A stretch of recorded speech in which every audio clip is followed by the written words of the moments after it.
We lost in 2020 because of that, because of the mail-in ballots and because it was ripe for election fraud. And now we're watching it again, especially in Kari Lake's race over in Arizona.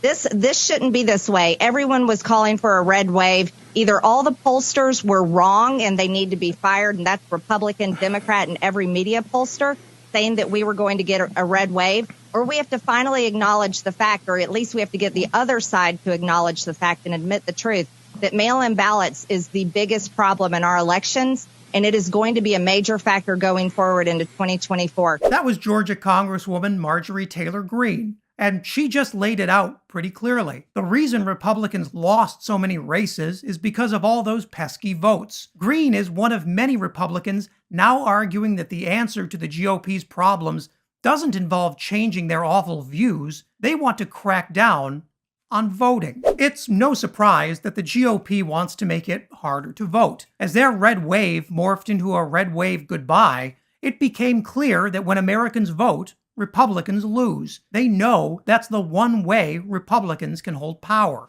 How in the world can America, Arizona, the world, anyone you want to look at, possibly believe that Katie Hobbs should get to certify her own stolen election if that's in fact the way this goes? I had a great opportunity to speak with Kari last night, and she's an incredibly strong person, and I think the one thing that she and I both agreed upon was that it's time. Now's the time to fight. It's not not wait until end of 2023 into the primaries in 2024. Now is the time. We stand here today and we fight. Angry Wild West prospector Greg Phillips is right about one thing.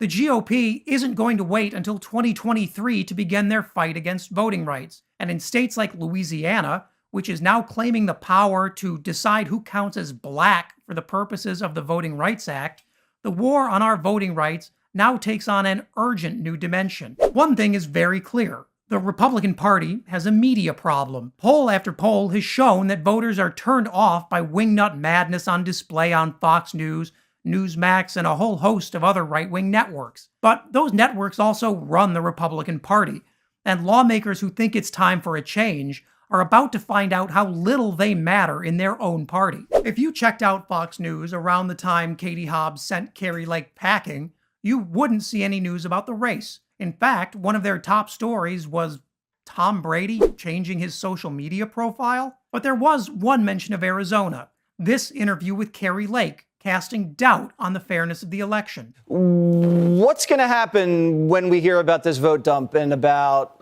minutes it could be, Kari?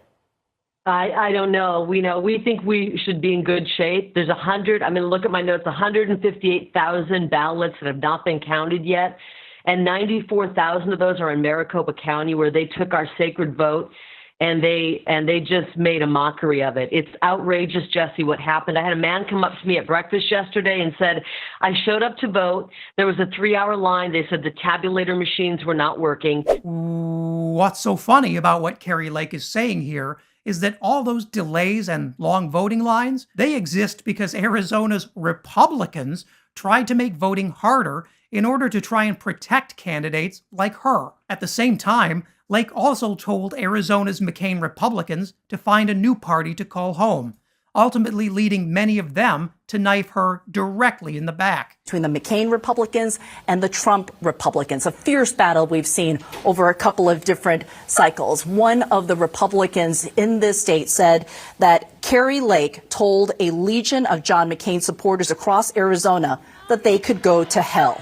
Tonight, they returned the favor. If that wasn't enough good news, things are also looking up in Arizona's state races, where Democrats are just a few close seats away from flipping the state legislature. That would give them the power to undo the worst of the GOP's anti-voting, anti-women policies. The good guys are finally winning. Republican overconfidence is turning out to be Democrats' greatest gift in a hard-fought midterm election. The right spent so long viewing Arizona as their own unstoppable fortress. Now that same party is on the verge of being driven out of every major office in the state. That is what organizing can do. Election fraud didn't cost Kari Lake her race.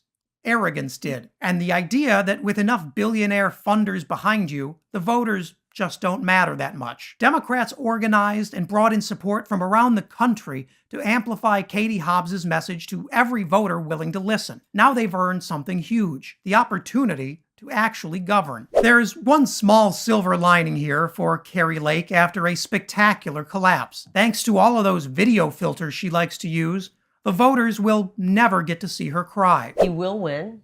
And President Donald Trump will come back with a vengeance. That is Arizona Republican Kari Lake. She is an election loser, and she just endorsed another one. And I am tonight announcing my candidacy for President of the United States. Lake, President Trump announces his 24 presidential run. He has my complete and total endorsement. Trump and Lake are birds of a feather. He denied his election loss. Lake is doing the same in her failed campaign. I am still in this fight with you. For 2 years, I've been sounding the alarm about our broken election system here in Arizona. And this past week has confirmed everything we've been saying. It has also confirmed the GOP is a mess. I think that this election was the funeral for the Republican Party as we know it. The Republican Party, as we have known it, is dead. Let me start off by saying I am so pissed off I cannot even see straight. The country is screwed for the next 4 years because of this. Republicans in ruin. And there it is. That is where the Republicans are tonight. Almost every one of these Trump-endorsed candidates that you see in competitive states have lost. And it's a huge loss for Trump. And again, it shows that his political instincts are not about the party. They're not about the country. They're about him. And yet, Trump's minions are doubling down. It means we're going to fight it out. And I'm telling you, I've always said I'm not afraid of the civil war in the GOP. I lean into it. And now it's a civil war on several fronts. In presidential politics, there is Trump versus Florida Governor Ron DeSantis. You know, at the end of the day, I would just tell people to go check out the scoreboard from last Tuesday night. In the U.S. Senate, MAGA firebrands, including Ted Cruz and Rick Scott, are blasting Mitch McConnell. McConnell is firing back at them and at Trump. We underperformed among independents and moderates because their impression of many of the people in our party in leadership roles is that they're involved in chaos, negativity, excessive attacks, and it frightened independent and moderate Republican voters. And caught in the crossfire of the GOP civil war is Herschel Walker. The Georgia Senate runoff candidate is reportedly thinking of distancing himself from Trump. At the moment, though, Walker is rambling on and trying to evaluate other bloodsuckers. I don't know if you know vampires are cool people, are they not? But I'm going to tell you something that I found out. A werewolf can kill a vampire. Did you know that? I never knew that, so I didn't want to be a vampire anymore. I want to be a werewolf. Huh? So if you're trying to keep score at home, it's werewolves versus vampires, McConnell versus Cruz and Scott, Trump versus DeSantis, and election deniers like Trump and Kari Lake versus election reality and the truth. For Democrats, as well as independents and moderates who are repulsed by the GOP, this is a time to sit back and enjoy.